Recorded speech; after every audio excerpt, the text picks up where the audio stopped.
Bien, écoutez, je vous propose de démarrer. Jérôme Cabi, je suis le délégué général de la FNES. Je suis très heureux de vous accueillir ce soir pour ce webinaire à propos de la parution du rapport Devenir des docteurs en management en France, de la thèse et la carrière. Il nous a semblé, après les travaux qui avaient été conduits au départ pour l'Observatoire des thèses par le professeur Sébastien Point de l'EM Strasbourg, puis par la professeure Véronique Desgaret de l'IAE de Tours, qui est aujourd'hui en charge de cet observatoire qui est publié tous les ans. Il nous avait semblé utile de faire un point sur les différentes évolutions, puisque le doctorat n'est pas quelque chose qui est figé dans le temps, comme on va le voir en cette fin d'après-midi. Il y a des évolutions dans sa nature, dans son fonctionnement, dans un tas d'éléments qui font que les thèses ont évolué au cours du temps. Donc, c'était ce point-là déjà qui devait être traité. Puis, d'autre part, le doctorat, c'est un diplôme terminal. Donc, c'est un diplôme qui ouvre sur une carrière professionnelle. Et donc, il y avait aussi un souci de savoir un peu que sont-ils et elles devenus à la suite du doctorat, et notamment l'insertion dans le cadre d'une carrière académique, mais pas seulement. Et donc, quatre collègues ont accepté de se livrer à cette introspection, investigation. Hugo Gaillard, Julien Cloaret, Juliette Sen et Alban Grandazzi, qui ont produit ce rapport. Ce rapport, vous y aurez accès dès la fin de ce webinaire, puisque je crois que c'était ce qui était annoncé, c'est-à-dire que vous allez avoir les highlights du rapport pendant cette présentation, et puis vous pourrez le télécharger si vous voulez, à la suite du séminaire. Ça s'inscrit aussi dans un ouvrage qui avait été co-encadré par les mêmes quatre co-auteurs, avec ensuite beaucoup d'autres co-auteurs sur la thèse en management pendant, avant, après. Et donc tout ceci, eh ben, ça forme de l'information et la FNEJ, eh ben, on est dans notre rôle de fournir de l'information et des instruments d'analyse, de suivi, et ensuite qui permettent de fonder des décisions pour l'ensemble des collègues et des institutions en sciences de gestion et du management. Et donc, je voudrais remercier à la fois les deux personnes, Sébastien Point et Véronique Desgaret, qui ont et rédigent actuellement l'Observatoire des thèses, et puis nos quatre collègues qui ont accepté de passer du temps pour se livrer à cet exercice. Et je vous souhaite un très bon webinaire. Je passe directement la parole à Hugo Gaillard qui va vous présenter ce que vous attendez, c'est-à-dire les résultats de ces investigations. Merci beaucoup pour cette introduction qui redonne un sens global à l'organisation de ce webinaire et qui l'inscrit dans une continuité. Alors, on est ensemble pour à peu près une heure et au sein de cette heure, on va essayer de traverser quatre temps principaux que je vais essayer de vous présenter maintenant assez rapidement pour qu'on passe rapidement sur le fond. Il y a un premier temps qui est un temps introductif sur lequel on passera vite parce que des éléments ont déjà été donné avec précision Hugo, par, juste, excusez-moi, j'ai oublié de dire deux choses. Vous êtes ouais. enregistré, donc vous pourrez accéder à l'enregistrement. Je préfère le dire avant. Donc vous êtes enregistré. On n'enregistre pas, en revanche, la partie questions-réponses. Et si vous voulez poser des questions-réponses, ben, vous avez un outil questions-réponses et vous pouvez poser des questions pendant la présentation. Il y sera répondu soit pendant la présentation, soit par écrit, soit oralement, soit à l'issue de cette présentation. Excusez-moi, Hugo. Non, non, merci beaucoup, c'est une précision importante. Donc, donc, on va revenir rapidement sur les origines du projet, mais qui ont été déjà un petit peu données avec précision par le professeur Jérôme Cabi. Ensuite, on présentera le rapport de façon générale et on reviendra sur quelques éléments de méthode qui sont importants pour comprendre et interroger le statut de ce qui va être présenté.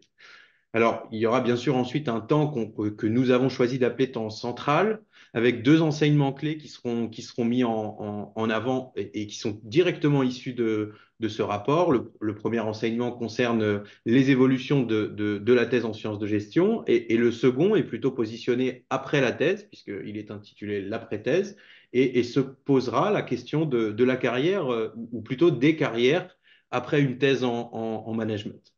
Donc, on a choisi de se répartir la parole au sein de ces différents temps et cette répartition répond à un souci de captation de l'auditoire. Et ensuite, on ira vers un temps d'ouverture qui va poser la question de savoir ce qu'on peut faire à partir de ce rapport. Alors, bien sûr, il y aura un petit temps de teasing, hein, parce que vous l'avez compris, en 1 heure, on ne peut pas résumer un document de 85 pages. Donc, on vous présentera le sommaire du rapport en le discutant un petit peu, et puis une synthèse visuelle qui a été réalisée notamment par les équipes de la FNEJ. On avait aussi pris le parti, assez fidèlement avec le projet des sciences de gestion, de proposer des recommandations issues de ce travail d'analyse conduit dans le cadre de ce rapport. Et donc, on vous présentera ces 4 recommandations sur lesquelles le rapport termine. Et peut-être que ces recommandations, d'ailleurs, ouvriront un certain nombre de questions, parce que le quatrième et dernier temps de ce webinaire est un temps d'échange questions-réponses avec vous, donc en utilisant la fonction questions-réponses en priorité plutôt que le chat, puisque ça nous permet à la fois d'y répondre à l'oral, mais aussi de rédiger des petites synthèses qui seront ensuite archivées. Voilà pour ce premier temps de présentation. Et donc, ben, vous l'avez compris, il y a 4 temps. Il faut donc commencer par le premier temps. Et ce premier temps, c'est le temps introductif de présentation du rapport. Et pour ça, eh bien, je vais revenir un petit peu sur les origines du projet. Alors, ces origines ont été un petit peu décrites déjà, hein. On part de l'Observatoire des thèses en sciences de gestion, qui recense annuellement les soutenances de thèses en sciences de gestion en France depuis maintenant plusieurs années, hein, c'est en dizaines, c'est au moins une dizaine d'années, depuis 2010, le premier rapport par Sébastien Point, puis Christophe Barret, et aujourd'hui, depuis 2019, Véronique Desgaret. À partir de cet observatoire des thèses, la FNEJ collecte un certain nombre d'informations. À partir de ces informations qui ont pour but de produire des éléments intelligibles et qui servent la communauté académique en sciences de gestion et du management, nous avons, nous, identifié une sorte de vide sur l'analyse ou la recherche ou les travaux qui documentent l'expérience de la thèse en management. À partir de ce constat, nous avons choisi avec plus d'une trentaine d'autres collègues qui étaient des jeunes docteurs de réaliser un ouvrage qui s'appelait L'expérience de la thèse en management, qui s'appelle d'ailleurs toujours comme ça, et que nous avons publié chez EMS, et qui revient sur les différentes étapes de la thèse en sciences de gestion et du management, ancrées dans les expériences des personnes qui ont écrit les chapitres, et avec quand même un effort de généralisation des propos tenus et cet ouvrage ne se limite pas à finalement fournir des recommandations ancrées dans des expériences non théorisées. Donc on vous invite bien sûr, pour celles et ceux qui ne connaîtraient pas cet ouvrage, à le découvrir. Mais à la sortie de cet ouvrage, nous avons eu de nombreuses discussions et nous avons constaté un besoin de creuser encore davantage la question de l'insertion professionnelle après la thèse, qui était un petit peu le point d'arrivée de l'ouvrage, mais à partir duquel nous avions identifié ce besoin de continuer. Alors pour le faire, nous sommes appuyés donc sur l'existant, sur ce que vous avez sous les yeux, et nous sommes partis dans un premier temps, dans une première étape, des données issues de l'Observatoire des thèses que nous avons identifiées sur 2 périodes. Donc l'objectif était de regarder l'évolution entre ces 2 périodes sur la forme de la thèse et sur les éléments qui concernent l'insertion dans la carrière après la thèse. Donc, à partir de ces données sur l'Observatoire des thèses, nous avons complété la collecte des données en utilisant des bases de données installées comme thèse.fr, la publication par le ministère des qualifications en fonction de maître de conférence, puis des collectes manuelles sur LinkedIn. C'était la première étape et notre objectif était bien sûr de dresser un certain nombre de constats quantitatifs. À partir de ces premiers constats, ce que nous nous sommes dit, c'est que pour produire un rapport qui puisse avoir de la texture, de la profondeur, il fallait d'une part dresser des constats quantitatifs que nous devions compléter par des constats qualitatifs. Nous avons donc opéré une collecte un peu dématérialisée avec des questions ouvertes, soit transmises par mail ou par LinkedIn, qui nous ont donné des verbatims que vous retrouverez directement au sein du rapport pour illustrer les constats quantitatif issu de l'étape 1.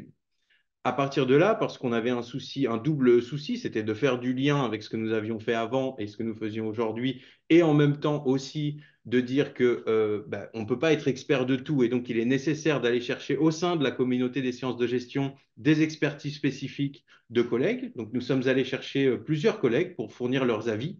ce qu'on appelle dans le rapport des avis d'experts. Vous verrez, on en parcourra un ou deux au cours de cette présentation, et qui ont permis finalement une plus-value interprétative des constats qui étaient issus des étapes 1 et 2. À partir de cette troisième et dernière étape, nous avons essayé d'avoir un apport qui était de dire l'ouvrage avait quand même une valeur de conceptualisation, mais il avait aussi une valeur de témoignage. Donc l'ouvrage dont je vous ai parlé plus tôt, il pouvait servir en réutilisant des extraits de cet ouvrage, encore une fois, à alimenter les constats qui étaient dressés. Donc, finalement, on a une articulation entre plusieurs sources de données, des données primaires, des données secondaires, qui donnent un rapport sur lequel nous avons choisi de faire deux focus aujourd'hui pour le deuxième temps, qui est le temps central, avec deux enseignements clés sur la thèse et la pré-thèse. Et pour en parler, je commence par céder la parole à Alban. Merci Hugo. Bonjour à tous. Alors sur le premier constat dont je voulais vous faire part, à savoir l'évolution entre disciplines et en particulier l'évolution entre les disciplines et les disciplines genrées, donc sur ces deux périodes qu'a mentionné Hugo, entre 2011-2012 et 2017-2018. Alors, deux éléments importants que vous voyez sur cette slide et que vous verrez sur le rapport. La distribution disciplinaire dans les sciences de gestion, elle reste assez constante en fait entre les deux périodes. Et on a une répartition assez genrée selon ces disciplines.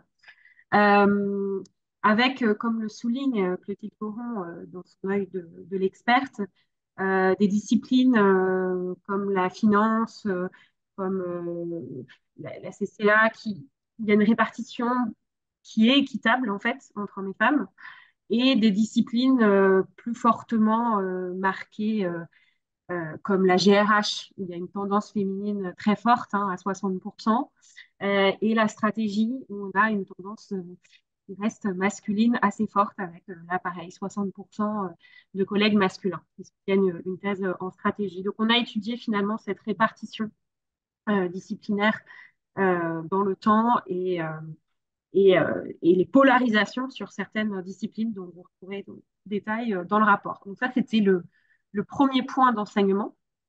Et ensuite, le deuxième point d'enseignement sur lequel on s'est pas mal attardé dans le rapport et qui est source euh, oui, d'enseignement, je pense, assez intéressant peut-être pour la discussion qui va suivre, c'est l'augmentation. En fait, c'est une dynamique qu'on a observée assez forte, d'une part sur les thèses écrites en langue anglaise. Donc là, vous le voyez sur la slide, on l'a rattaché une évolution législative, une évolution contextuelle. Donc, on voit que sur les deux périodes, en fait, 2011-2012 et 2017-2018, on voit qu'on est passé sur notre échantillon de 11 à 23% des thèses écrites en anglais. Donc, de 11 à 23%. Donc, en termes de dynamique, c'est extrêmement fort. Même si, aujourd'hui, bien sûr, les thèses rédigées en français restent l'écrasante majorité. On a une dynamique qui est très forte sur les thèses écrites en anglais. Et dans le rapport, on détaille comment cette dynamique, évidemment, elle n'est pas similaire selon les disciplines et selon les institutions. Donc là, on a un centrage sur les thèses réalisées en école. Là, on voit 13% qui sont réalisées en école. Et dans ces écoles, finalement, on voit qu'il y a une grande majorité des thèses en école de commerce, notamment, qui sont rédigées en anglais. Mais au-delà de ce centrage sur école de commerce ou université, en termes de dynamique globale, on voit que bah, ça a doublé en fait entre les deux périodes. Donc ça, c'était un élément qu'on trouvait intéressant, intéressant à noter et intéressant à nuancer selon les disciplines et selon les institutions. Donc ça, c'était le deuxième point d'enseignement. Je laisse la parole à Juliette sur la suite. Merci Alban et bonjour à tous. Donc sur ces thèses sur essai mentionnées par Alban, elles prédominent en fait en particulier dans les domaines de la finance et de la logistique. Et on observe en fait une forte corrélation entre ce choix de format et l'usage de l'anglais. Et sur ce premier point, cette orientation vers les thèses sur essai répond finalement à une pression croissante pour produire des travaux de recherche, puisque la thèse par essai vise à préparer l'entrée sur le marché du travail et donc l'insertion professionnelle. Donc, publier avant ou peu de temps après la thèse est devenu un enjeu central. Donc, la pression et la tendance à la publication dans des revues internationales peuvent influencer cette orientation et l'importance de l'anglais dans nos disciplines. Mais face à ces constats, il est tout de même important de souligner, comme le fait très bien Isabelle Martinez, qu'aucun format n'est intrinsèquement meilleur, puisque la thèse reste avant tout un processus d'apprentissage qui contribue aux connaissances scientifiques et doit être aligné avec le projet professionnel, bien sûr. Donc, en synthèse, ce que l'on peut dire de ces évolutions marquantes des thèses en sciences de gestion et du management, c'est que certaines tendances se dégagent nettement. Le premier point, c'est que plus de 70% des thèses dans notre échantillon proviennent de 4 disciplines majeures, à savoir la finance, le marketing, la GRH et la stratégie. Le second point porte sur la répartition des thèses entre écoles de commerce et universités, puisque sur les thèses analysées, il est intéressant de noter que la grande majorité des thèses sont issues d'universités, tandis que 132 thèses ont été réalisées dans des écoles de commerce ou en partenariat avec ces universités. Le troisième point porte sur la langue de rédaction des thèses, puisque bien que seulement un peu plus de 20% des thèses soient rédigées en anglais, ce chiffre connaît une augmentation significative, en particulier, comme souligné juste avant, dans le domaine de la finance. Et le dernier point porte sur le format des thèses selon l'institution, puisque l'on observe que les thèses provenant d'écoles de commerce sont plus susceptibles d'être rédigées en anglais et de suivre le format d'essai par rapport à celle des universités. Donc, distinction qui peut être liée à l'orientation internationale d'une institution par rapport à l'autre, par exemple. Donc, des tendances qui soulignent l'évolution des pratiques de recherche dans notre domaine, mais qui mettent aussi en lumière des préférences et des choix parfois distincts entre les institutions et qui suscitent des questions sur le lien entre ces choix effectués pendant la thèse et l'après-thèse et donc les diverses finalités professionnelles. Et je laisse la parole à Julien. Alors, maintenant qu'on a parlé de la thèse, il y a l'après-thèse et en fait, quelle est l'insertion de nos jeunes docteurs en sciences de gestion et du management. Donc, 3 voies principales en France, l'université, les écoles de commerce et aussi de manière marginale, les écoles d'ingénieurs. Donc, on a comparé, comme Hugo vous l'avez dit en introduction de ce webinaire, qu'on a comparé 2 périodes, 2 cohortes. Les docteurs qui ont soutenu en 2011 et en 2012, donc début de la décennie des années 2010, et plutôt vers fin de la décennie 2017-2018. On a préféré ne pas trop prendre de cohortes trop récentes parce que ce qui nous intéressait dans ce rapport-là, pour rappel, c'est aussi de voir l'intégration dans le monde professionnel et donc voir l'évolution après la thèse sur quelques années après celle-ci. Donc 2017-2018, nous avons assez de recul sur cette période-là pour avoir des taux d'insertion. Si on regarde maintenant plus précisément les chiffres en ce qui concerne l'année 2011-2012, on voit que la majorité des docteurs sont recrutés à l'université, 58,8%, et dans une moindre mesure, ensuite en école de commerce, 39,2%. Si on regarde toujours de manière relative cette évolution-là entre le début de la décennie et la fin de la décennie, on voit qu'il y a une forme de basculement et que l'université semble, de manière relative, être moins propice à l'insertion des docteurs. Ce qu'il faut différencier ici, c'est vraiment l'aspect relatif de l'aspect des effectifs absolus. Là où sur la décennie, les postes proposés par les universités sont restés plus ou moins constants, il y a eu une explosion des recrutements en école de commerce. Et donc, cet aspect relatif est à mettre en relation par rapport aux chiffres absolus. Et donc, si on regarde finalement sur l'ensemble de la décennie, si on fait la moyenne, on est environ à 50% en université, 50% en école de commerce, avec cet équilibre-là. Sur la slide suivante, Ensuite, sur ces insertions dans les différentes institutions de l'enseignement supérieur et de la recherche, une démarche qui nous a intéressés, c'était aussi de comprendre le lien entre la thèse, qui est vraiment l'objet principal de recherche du docteur, et son insertion professionnelle. Alors, il y a deux aspects dans la thèse. Il y a la langue d'écriture qui est vraiment très fortement liée, comme c'était dit précédemment, avec le format de la thèse, que ce soit sur essai ou au format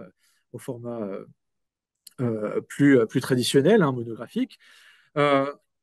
Les résultats montrent statistiquement que les docteurs qui ont plutôt abordé l'angle de la thèse ou l'écriture en anglais sont favorisés pour aller à l'international. Donc ici, on n'essaie pas de faire un lien de causalité non plus, parce que potentiellement, un choix d'écrire en anglais et d'aller à l'international, ce n'est pas forcément le fait de le faire en anglais qui favorise cette intégration-là, nécessairement. Donc, mais c'est vraiment l'idée de mettre les tendances en avant. Et le second point de la langue d'écriture, c'est l'écriture en français favorise davantage le recrutement dans les universités françaises par cette tradition-là qui est vraiment encore très forte. Donc vraiment, ici, on met en avant des dynamiques de choix de carrière qui sont très fortement liées finalement au choix des caractéristiques de la thèse. Ensuite, suivant la discipline dans laquelle la thèse a été rédigée, on remarque des différences en termes de durée d'insertion. C'est-à-dire qu'on a calculé le temps que met un docteur à trouver un poste dans l'enseignement supérieur et la recherche. Donc, en moyenne, pour trouver un poste, les docteurs passent une année 40 avant leur recrutement académique. Donc, ça s'entend assez facilement. Si on soutient à l'année N, on sera qualifié à l'année N plus 1. Et donc, ça s'explique cette idée d'un an. Après, il y a certaines disciplines pour lesquelles on a une vitesse de recrutement beaucoup plus rapide, 0,86 années en logistique. Est-ce que cela s'explique par des recrutements plutôt en business school, juste après la thèse? Est-ce que ça s'explique par une demande du marché parce qu'il y a vraiment une pénurie de docteurs sur une discipline donnée? Et donc, voilà, on essaie de mettre dans le rapport en avant ces tensions-là. Et à l'opposé, vous avez les thèses en marketing 1,65 années qui sont qui mettent plus de temps à trouver un poste parce que c'est aussi une vieille discipline qui a beaucoup plus de concurrents sur les postes-là. Donc, il y a plusieurs tensions qu'on a mis en lien et qui peuvent expliquer ces différences-là.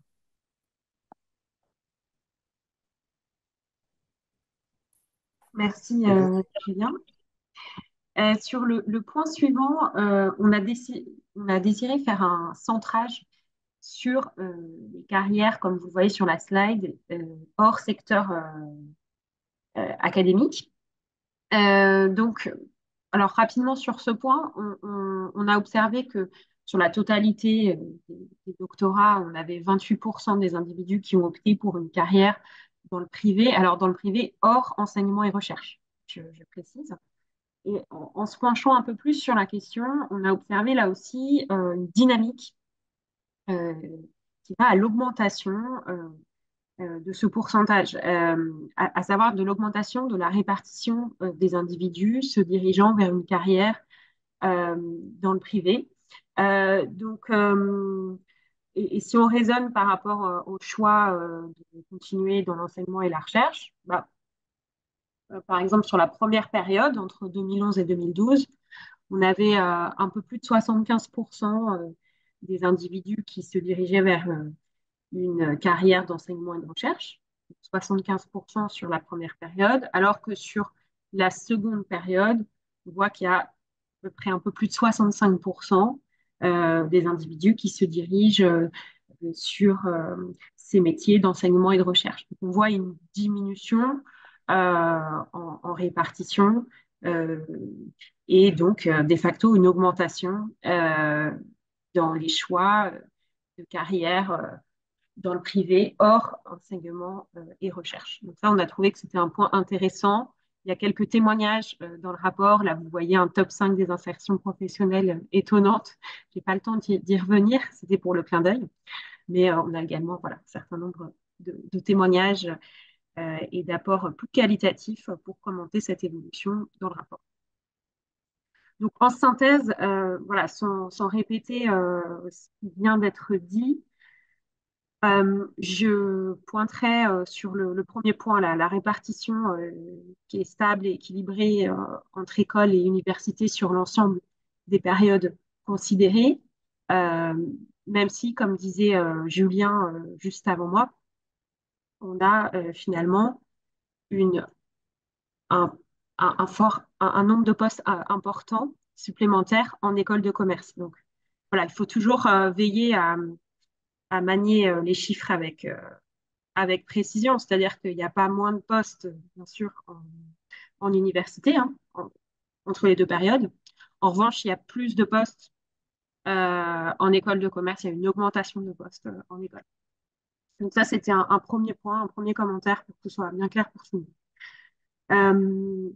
Un deuxième point que je trouvais important, finalement, c'était l'espace francophone comme destination de recrutement académique qui se fait à l'international. Donc, on voit que c'est une destination qui perd en importance entre la première et la seconde période. Et je mets en corrélation, évidemment, ce constat avec le constat précédent, hein, la synthèse précédente. On avait vu une augmentation, une dynamique plus forte des thèses rédigées en anglais. Donc, voilà, ça, c'est des points de discussion, hein. Nous, on observe, on décrit dans le rapport. Ça, c'est des points possibles de discussion. Donc ça, c'est un deuxième point que je trouvais vraiment intéressant à vous souligner. Et après, le troisième point, c'est les deux derniers bullet points là, que vous voyez sur la slide, à savoir les durées moyennes d'insertion euh, dans les secteurs académiques, non académiques, les distances parcourues pour prendre son premier poste, qui sont des éléments intéressants, mais qu'il faut mettre en lumière aussi de constats plus qualitatifs dans le rapport, à savoir les logiques notamment de mobilité qu'on avait explorées dans l'ouvrage et qu'on a réexploré dans le rapport. Les stratégies et les logiques de mobilité de nous, enseignants-chercheurs en gestion. Euh, voilà, donc plus de détails à venir dans le rapport sur ce point. Et donc, on passe les 17h, voilà, presque 30, on passe au temps d'ouverture sur les suites à donner à ce rapport. Et je laisse la parole à Julien, qui va vous donner déjà une vision sur le sommaire et puis sur la suite. Donc, merci Alban. Donc ici, là, vous avez le sommaire du rapport, donc ça structure dans les grandes lignes. Tout d'abord, l'idée, c'est vraiment d'essayer de dégager des tendances de fond, donc par le travail empirique que nous avons mené, notamment travail autour vraiment de la thèse, de ses différents formats, des différentes caractéristiques de cette thèse-là. Ensuite, on a essayé d'aborder quelque chose qui est autour de la thèse, tout ce qui va être aspect symbole et distinction académique. Donc, on pense notamment au rôle du CEFAG, qui est le projet doctoral, enfin le projet doctoral de la FNEJ, et on voit comment ces éléments-là, avec une symbolique très forte, peuvent influencer l'entrée dans la carrière. Nous avons aussi la qualification en maître de conférence, qui agit comme à la fois régulateur, symbole et distinction. Donc, c'est vraiment quelque chose qui est vraiment très singulier en France et qui, notre rapport essaie de mettre en avant cette spécificité-là et voir comment elle joue son rôle dans nos carrières académiques. Et ensuite, finalement, cette troisième étape d'ouverture, le recrutement. Donc, on s'intéresse à la fois aux carrières académiques et non académiques de manière beaucoup plus superficielle. Pour les parties académiques, on essaye déjà aussi de dégager quelques tendances via notre collecte de données quantitatives, mais aussi de voir comment et où sont recrutés les docteurs avec beaucoup plus d'informations statistiques à ce niveau-là. Donc, je vous encourage à aller voir les tableaux et les figures qui ont trait à cette période-là. Pour synthétiser quelques chiffres, nous avons une infographie en fin de rapport. Quelques chiffres importants, notamment dont je vous parlais déjà sur l'insertion. Donc là, vous avez le résumé par discipline du temps moyen d'insertion dans la carrière académique et aussi notre évaluation dans la carrière extra-académique, parce que c'est une voie aussi qui qui s'offre aux docteurs en sciences de gestion et du management. Et on regarde aussi le rôle, comme je vous l'ai dit, des distinctions académiques, comme le programme doctoral du CEFAG, qui est vraiment très, très important dans notre communauté. Et on remarque que la très, très grande majorité, 91% des anciens céphagiens, sont devenus enseignants-chercheurs et que leur taux, le temps moyen qu'ils ont passé pour trouver un poste est significativement inférieur à la moyenne, 1,3 années versus 1,4. Donc, ce sont deux aspects qui renforcent l'aspect très distinctif du CEFAG. Ensuite, nous avons aussi, à la fin de la thèse, les prix de thèse. Et les prix de thèse jouent aussi un rôle important dans cette distinction-là. On remarque que avoir un prix de thèse, ça a un impact sur l'insertion professionnelle avec un temps beaucoup plus réduit, notamment. Et nous avons dans le rapport d'autres éléments qui ont un trait aux thèses, suivant les disciplines, etc.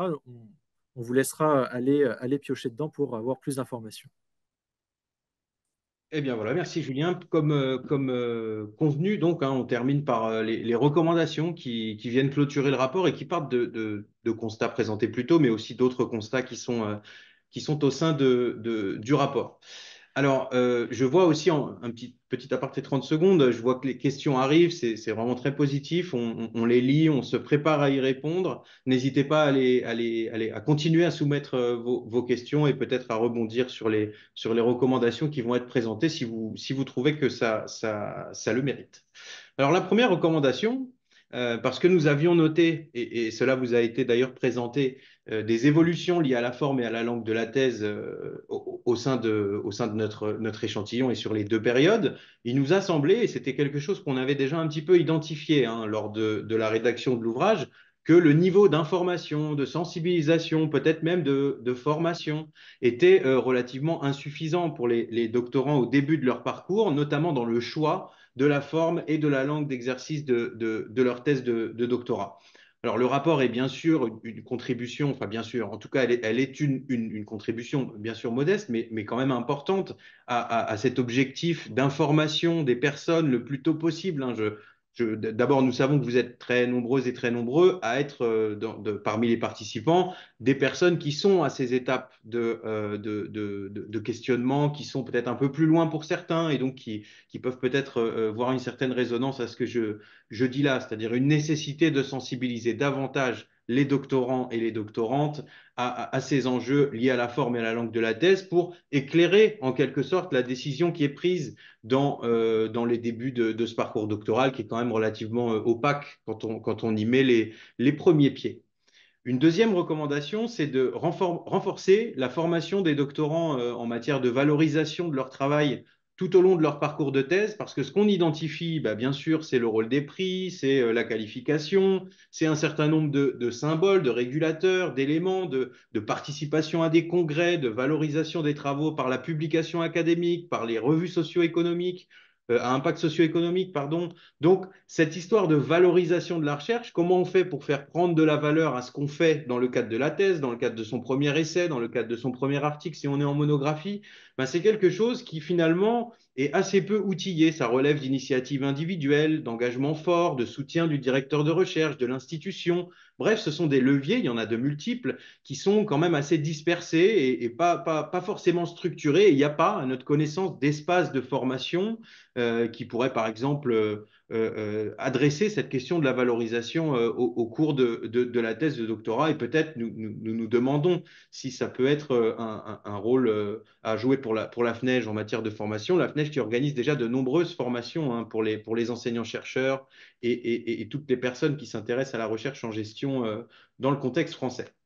Troisième recommandation, eh bien, poursuivre le travail, parce que bien sûr, ce rapport pose un certain nombre de jalons, mais ce n'est pas un travail parfait, c'est un travail qui ouvre des perspectives de recherche importantes. Il faut qu'on intègre, par exemple, plus fortement la question des publications avant la date de soutenance ou dans l'année qui suit la soutenance et l'effet de ces publications sur l'insertion professionnelle, parce qu'on a décrit très largement et les experts qu'on a fait participer au rapport nous indiquent aussi cette pression à la publication que chacun peut ressentir, peut en tout cas deviner.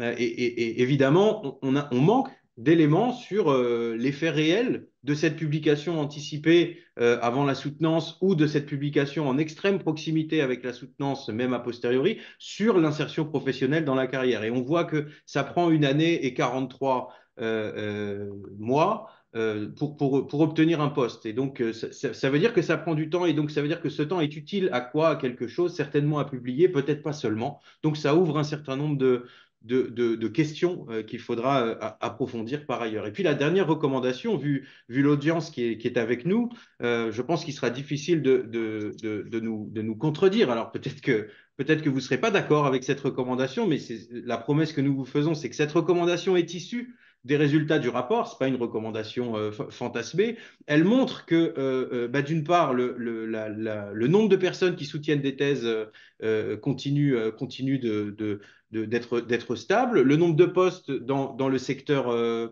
académique public, lui, il est stable aussi. Le nombre de postes dans les écoles de commerce se développe un petit peu.